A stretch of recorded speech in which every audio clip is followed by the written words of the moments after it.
part. I'm going to switch it off. So in meditation, it's mostly for the silent parts, you want to have a comfortable seated position. So which means, oh, there he is. Okay, we are complete. Which means that, hey, Hector. Oops. Which means you have to find your own comfortable seated position. That could be on the floor or elevated on something in cross-leg position like this. But if this is uncomfortable for you, then I would just suggest have a chair ready that you can do the silent part, like the sitting part on a chair. If you're sitting on the floor, some elevation, I would suggest to have the wall behind you, because it could be that for the last part of the meditation, you choose to lie instead of lying down, to continue sitting. And sometimes when we're sitting for a while, we're losing the posture. So our long elongated spine, and the wall gives us a nice reference. So just a suggestion, but you don't have to do it, obviously. So build up, so you can use the time already, like to build it up. Then if you have a blindfold or like a sleeping mask, you can put that on. I don't have mine on so that I can sometimes like look at the screen or anything so that I can see. While we're doing the meditation, you're welcome to switch off your camera so that you feel more by yourself, but we're gonna be all there. But I keep my camera on so that you can sometimes like look at me in case something is unclear, not to copy me, but to just like see like, hey, I'm still doing the same, what I should be doing. So first of all, welcome everyone. Thank you for joining me. Thank you for sharing your energy. Thank you for doing something for yourself. Switch off your mobile phones. If you're living with other human beings or have animals, I would suggest that you keep them out of the room where you're at, so that when you're in the silent stages, since it's not necessarily like that if you don't meditate regularly, maybe the animals like will not know and then come close and then you start petting them. So you want to keep really the energy for yourself and be like with less distraction as possible, or like let your roommates or family members know that you're meditating so that you have your half hour for yourself.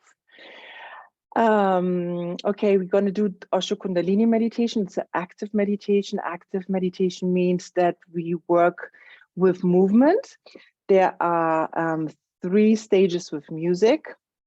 2 of them are with activity, and the 3rd one is the sitting stage. The first active part is the shaking part.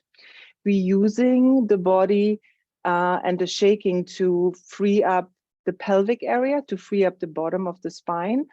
Basically, the theory behind this meditation is that the base of our spine lies our life force, our energy is like in the belly, in the pelvic area.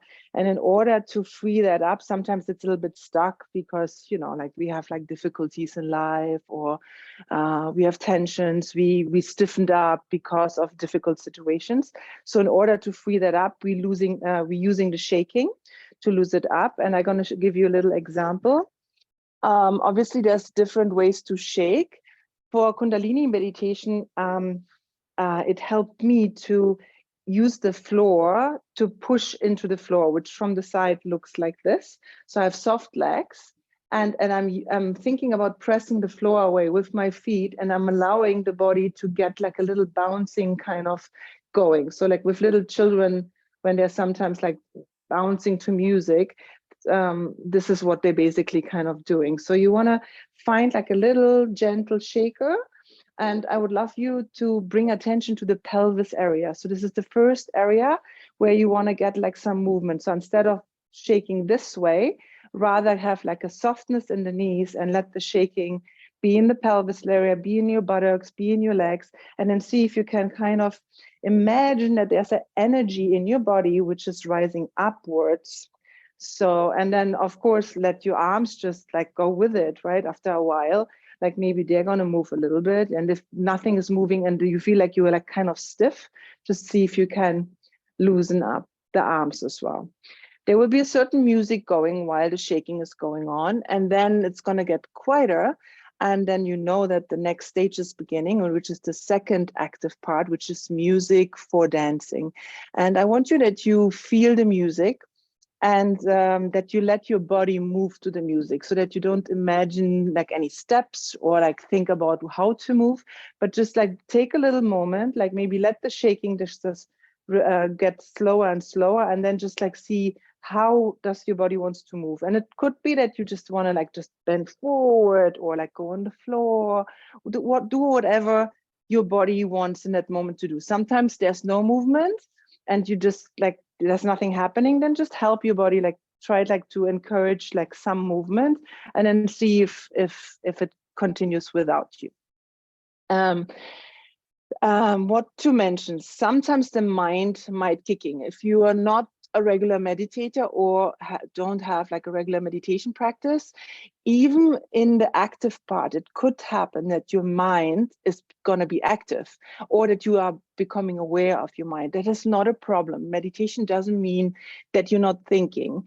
We are doing a meditation practice to enter meditation, a meditative state. For some of us who are very active in our minds, that is not going to happen in the first session or in the second or in the third one. It needs practice. It's like a muscle, right, which you have to train. So if you notice that your mind is starting to be active and you start thinking about something, then at that moment, like you're noticing it, right, like, oh, I'm thinking, bring the attention back to the music, to the physical movement. Just like feel like, how do my feet feel on the floor? Like pick anything what you can think of, like your breathing or physical sensation in your hands and your feet in your body, to divert the attention from your mind into the body. Because we're using, in Kundalini meditation, we're using the body as an entry point for meditation. What else can I say for it? So in the first active phases, the Kundalini shaking part, and in the dancing part, I would encourage you also to make sounds if it feels good to you, because we want to use the shaking as to release, to find like some release in the body, to loosen up like tensions in the body. So maybe you're gonna feel like doing like a little sigh, like this, you know, like allow that. You can do that. You can just open the mouth and breathe in that way. So then after the dancing stage, again, the music is going to get a little bit quieter. Then you know, okay, that the stage is changing. We're going into a third stage, which is the sitting part. So you go slowly towards your seated area. You sit down, you find a comfortable position. If your body gets uncomfortable, change your position. There's not such a thing like, oh, I'm meditating, I have to be still now. Obviously, we want to be still, but if you're uncomfortable, the physical discomfort is always, or the physical comfort is always the most important.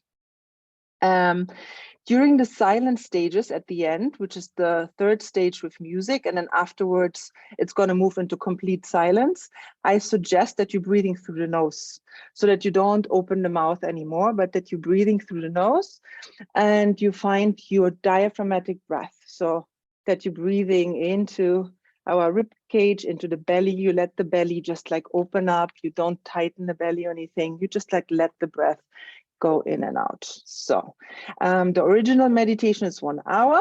I shortened it to a half hour. So each stage is a little bit reduced in time. But after the meditation tomorrow, I will send you like the links to Spotify, where you can find also the original meditation of Kundalini. Let's see if I forgot anything. We had covered the breath. Yeah, be playful with it. Like I said, it takes sometimes time to connect with meditation techniques, and it's just worth to do it maybe on your own as well, maybe the next days if you have time. After the meditation, when the meditation is finished, you will hear a gong. There's no gathering anymore after. I will just switch off Zoom. So you're on your own. I suggest you to stay like quiet, to use, maybe it's going to be maybe 5 to 9 or something. Maybe don't watch anymore like a violent movie, or like just read a book, put a candle on, take a shower. Just, you know, find something relaxing to do, so that you can continue kind of a meditative evening afterwards, if possible. All right. I would say, I think I covered everything what I wanted to say. And I will switch off the recording now. So I wish you a good meditation. Be playful with it. Don't expect anything. You're welcome to switch